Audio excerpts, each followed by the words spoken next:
Good morning students. आज हम लोग जो सवाल लगाएंगे इस सवाल के अंतर्गत जो पुराने साझेदार हैं ख्याति की राशि फर्म से नहीं निकालते हैं। सबसे पहले हम लोग जल्दी से सवाल एक बार देख लें। इस सवाल के अंतर्गत ए और बी एक फर्म में बराबर के साझेदार हैं। वे सी को साझेदारी में सम्मिलित करने का निर्णय उन्होंने लिया है और 31 दिसंबर 2012 को उनका चिट्ठा निम्नलिखित था। तो जो लाइबिलिटी साइड में लेनदार 1000 है, देय पूंजी 1000 है, पूंजी क्रमशः ए और बी की 1700 और 1200 है। वहीं संपत्ति पक्ष में जो रोकड़ है 600, डेटर्स देनदार है 1400, स्टॉक 1500, फर्नीचर 400, मशीनरी 1000 रुपये है। ठीक है। इसके बाद दिया गया है कि एक नया साझेदार है जो सी है फर्म में प्रवेश करता है, जिसके लिए निम्नलिखित समायोजनाएं दी गई हैं। जिसके अंतर्गत जो अ है, समायोजना अ है, उसके अंतर्गत दिया गया है कि संदिग्ध ऋणों के लिए 300 रुपये का संचित कीजिए। हम लोग संदिग्ध ऋणों के लिए संचित करते हैं डेटर से, तो यहाँ पे निकाल के दे दिया गया है कि 300 रुपया हम लोग जो संचित करते हैं RFBD के लिए यह हम लोग 300 रुपया करेंगे। उसके बाद फर्नीचर का जो मूल्यांकन किया गया है वह 250 रुपया किया गया है। ठीक है। तो इसका मतलब ये हुआ कि जो पुराना जो फर्नीचर का जो मूल्य था वो 400 रुपये था और 400 रुपया पहले का मूल्य था और अब का जो करंट वैल्यू फर्नीचर की है वह 250 रुपया है। तो इसका मतलब 400 रुपये में से 250 रुपये को घटाने के बाद जो 150 रुपया जो बचा यह फर्नीचर के मूल्य में कमी हुई है, डिप्रिसिएट हुआ है, जिसको कि हम लोग डिप्रिसिएट में दिखाएंगे। ठीक है। इसके बाद हम लोग आगे देखते हैं।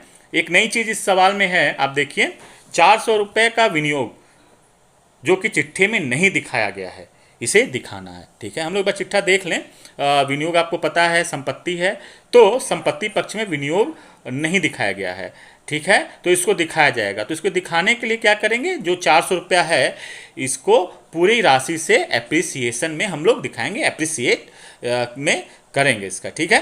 तो ठीक है। फिर इसके बाद जो दिया गया है प्रश्न में, सी जो नया साझेदार है 1000 रुपया पूंजी और 1000 रुपया ख्याति के लिए लाता है। ख्याति की राशि ए और बी अपने लाभ अनुपात में बांटेंगे। ठीक है। अब यहाँ पे ध्यान देना ये है कि जो ए और बी जो साझेदार हैं वो अपने मतलब जो लाभ हानि का जो अनुपात है वो बराबर बराबर का है। तो लाभ अनुपात क्या हुआ, ए का 1/2 हो जाएगा और बी का भी 1/2 हो जाएगा। बराबर बराबर मतलब कि जो साझेदार हैं तो उनके मध्य 50% ए का, 50% बी का। दूसरे शब्दों में 1/2 ए का और 1/2 बी का होगा। ठीक है। अब जल्दी से हम लोग जर्नल पे आ जाते हैं। आइए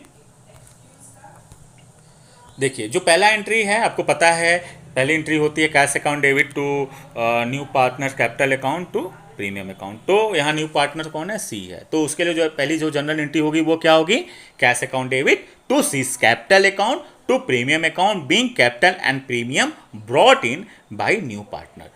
अच्छा, तो यहाँ पे हमको पता है कि जो सी है 1000 रुपये ख्याति के लिए ला रहा है और 1000 रुपये पूंजी के लिए ला रहा है। तो 2000 रुपये उनका कैश हो जाएगा, 1000 रुपये सीज कैपिटल के सामने और 1000 रुपये प्रीमियम के सामने यहाँ पे शो किया गया है, जिसके लिए नरेशन की गई है being capital and premium brought in by new partner. ठीक है।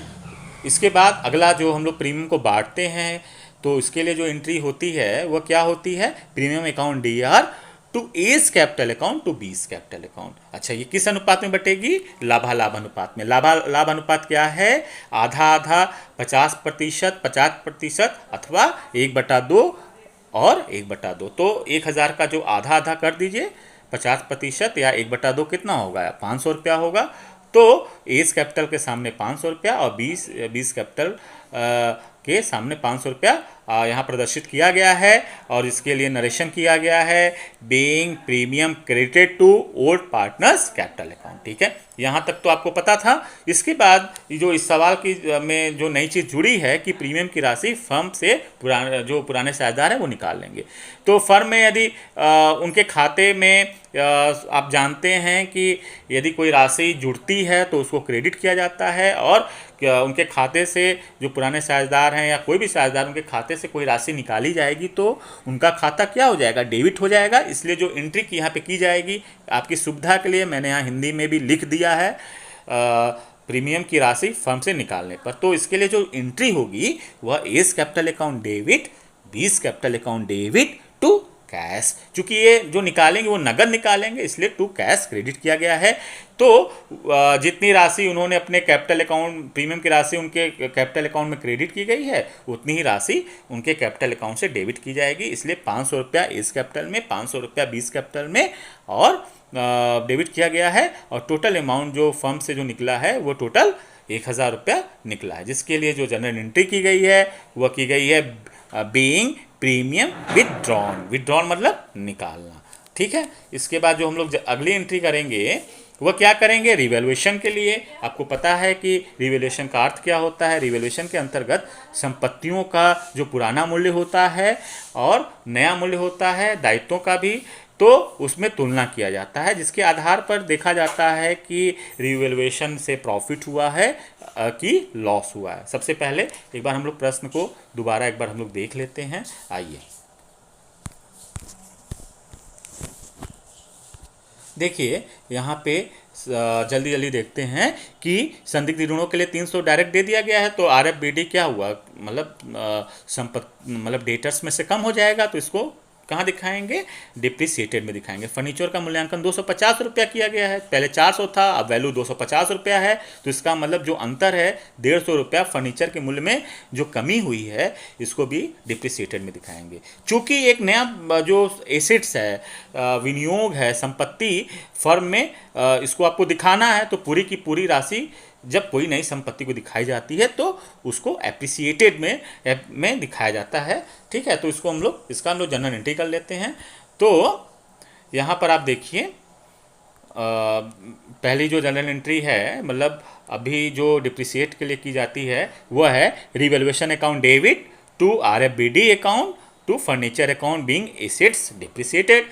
तो जो 300 रुपया है जो कि संदिग्ध ऋणों के लिए संचित करना है, ठीक है। और फर्नीचर का जो मूल्य है वह कितने रुपए से कम हुआ था, वह 150 रुपये से कम हुआ था। चूँकि जो पुराना मूल्य था फर्नीचर का 400 रुपया था और जो नया मूल्य घट के हो गया वह 250 रुपया हो गया। तो इसका मतलब जो अंतर है 400 और 250 का, वह 150 रुपया है, जो कि डिप्रिसिएट वैल्यू है फर्नीचर की। तो इसको उनके सामने दिखाया गया है।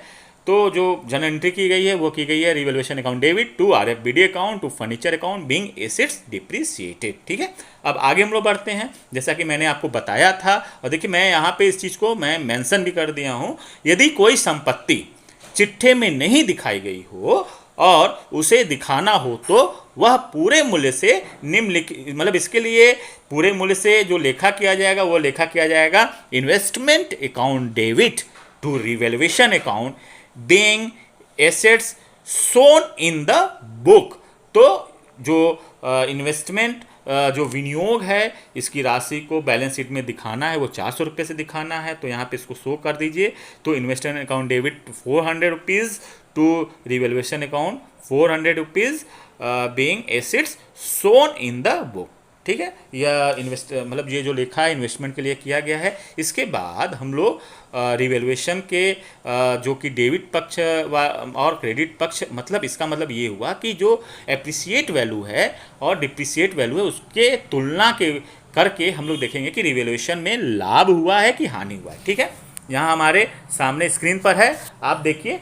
जो डिप्रिसिएट वैल्यू है, मतलब कि जो संपत्तियों के मूल्य में कमी हुई है फर्म में, वो कितनी हुई है, 450 रुपये, ठीक है। और जो वृद्धि हुई है वह 400 रुपये की हुई है, ठीक है।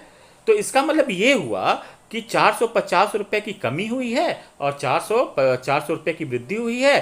तो इसका मतलब है कि जो डिप्रिसिएट है वो अधिक है, कितने रुपए से, 50 रुपये से। तो इसके लिए जो जनरल एंट्री होगा वो किया जाएगा। मैंने यहाँ पे लिखा भी है कि यहाँ पुनर्मूल्यांकन से हानि हुआ है, क्योंकि 50 रुपये डिप्रिसिएट की वैल्यू बढ़ गई है ना, तो इसका मतलब 50 रुपये की हानि हुई है। यहाँ पे मैंने एक नोट्स भी दे दिया है, 450 माइनस 400 बराबर 50 रुपये संपत्तियों के मूल्य में कमी हुई है, ठीक है। तो उसके लिए जो जनरल एंट्री की जाएगी वो की जाएगी A's capital account debit, B's capital account debit to revaluation account being loss on revaluation. क्योंकि ये आपस में बराबर बराबर अनुपात में बांटते हैं, इसलिए जो 50 रुपये की जो हानि हुई है वो 25 रुपये इस कैपिटल अकाउंट से डेबिट किया जाएगा और 20 कैपिटल अकाउंट से भी 25 रुपये डेबिट किया जाएगा। आज मैं अपने सवाल को यहीं पे विराम देता हूँ, रोकता हूँ।